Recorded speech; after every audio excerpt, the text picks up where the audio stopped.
Shqiptarët po martohen gjithnjëherë më pak dhe po divorcohen gjithnjëherë më tepër.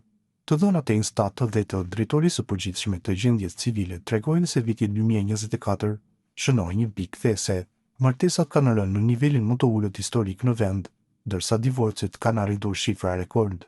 Gjatë vitit 2024 u regjistruan vetëm 16.120 martesa, pothuajse sa gjysma e nivelit të vitit 1990, kur lidheshin rreth 29.000 martesa në vit. Pas një periudhe relativisht të qëndrueshme deri në fillim të viteve 2000, rënja u bë strukturore pas vitit 2004 dhe u bë shpejtua ndjeshëm pas vitit 2019.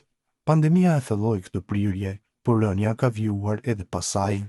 Në të njëjtën kohë, divorcet kanë ndjekur një trajektore në krah të kundërt.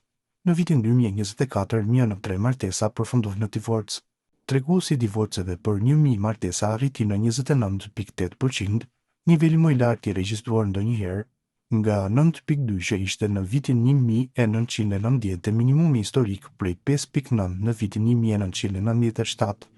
Këto shifra pasqyrojnë një transformim të thellë shoqëror.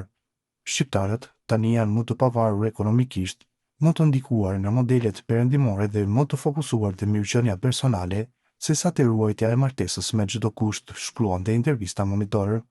Ekspertët e familjes theksojnë se rritja e divorceve lidhet me urbanizimin e shpejtë, emigracionin e të rinjve, presionin ekonomik dhe ndryshimin e normave sociale, ndërkohë sistemi gjyqësor po përballet me gjithnjëherë më shumë çështje familjare, veçanërisht për ndarjen e pasurive dhe kujdestarinë e fëmijëve, duke e kthyer krizën e martesës në një sfidë të rëndësishme sociale dhe institucionale.